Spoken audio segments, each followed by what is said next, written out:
Anti-stick drift controllers with Hall effect joysticks are becoming more and more common, with the Nintendo Switch getting most of the attention from manufacturers so far. Well, and now the PS4 is finally getting some Hall effect love with the newly released Spark N5 Wireless PS4 controller from QRD. So what does the Spark N5 offer over an original PS4 controller and other third-party controller options? Well, that's what I'll cover in this video. You'll find links in the description if you want to check it out. With that said, let's get into it. Hi, I'm David Loving and you're watching Loving Tech Life. On this channel, I share my love of tech and gaming with tips, tutorials, and reviews based on my experiences. Welcome. Okay, so one of the key features of this controller is the Hall effect technology in the joysticks and triggers. Hall effect joysticks use magnets. Yeah! Magnets! Oh! And electrical conductors. Yes, science! To measure their position, distance, and movement when in use. Because of this, the components don't have to touch each other and are not prone to wearing out like the components in a standard analog potentiometer-based joysticks that are always touching and wear down over time. Due to the components wearing out, the typical analog joysticks are also prone to stick drift. And if you're not familiar, this is where your character in the game moves or looks around when you're not touching the controller, which can be really frustrating. Another benefit of Hall effect is that due to the fact that they are way less likely to wear down, they don't need hardly any dead zone. This can make them far more sensitive and responsive. Since Spark N5 has both Hall effect sticks and triggers, it makes it particularly useful for first-person shooters and competitive online games. Here I have the gamepad tester to test the sensitivity, and with the barest of movements on the joystick, you can see it's registering. I also did the circularity test, and as expected, it scored really well here too. But I'm getting ahead of myself here. Let's take a look at what you get in the box. The gamepad is packed with a couple of circular pads protecting the sticks and is surrounded with some nicely molded plastic. So snug, I struggled to get it out. Underneath is a clip for your mobile phone, which I thought was a nice touch, as well as a USB-C cable and some detailed instructions. When first looking at this controller, my initial impressions are that if the PS4 DualShock 4 controller and the Xbox Series controller had a baby, this would be it. Here you can see that the controller shell and ergonomics are almost identical, as are the Eleanor bumper buttons and triggers. So if you've ever used an Xbox controller, it'll feel instantly familiar. The face buttons even feel and sound like the Xbox controller ones, which are more snappy compared to the softer PlayStation ones.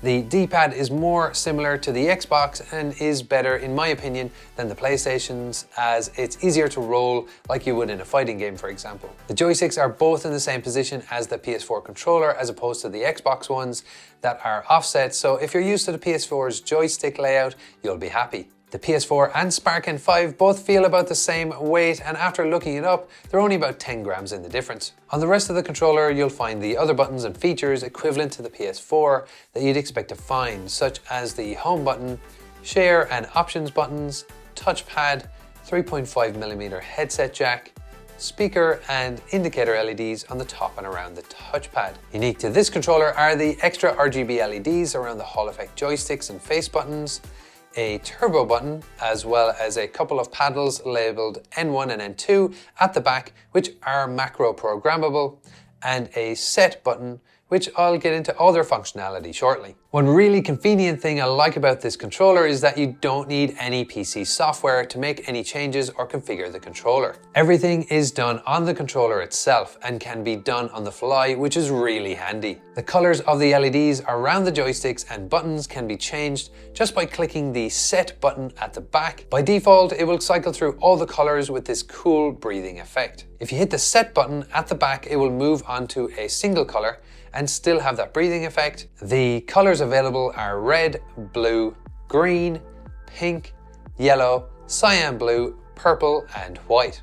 Initially, I thought that the LEDs were a neat gimmick, but then I thought of a really cool use for them in couch co-op and multiplayer sessions. If you had 4 of these, you could set each one to a specific color for each player, making it even easier to find which is which at a glance. The turbo button at the front has a few uses. Firstly, you can enable turbo on any of the buttons on the controller. Simply hold the button you want to activate turbo for and hitting turbo multiple times produces different effects. Hitting it once will give you a semi-auto mode, twice a full auto mode, 3 times will clear the turbo function on that button. To clear the turbo button for all keys, hold the turbo and share buttons for 3 seconds until you see slow flashing. It's even possible to adjust the speed of the turbo function between 3 different levels.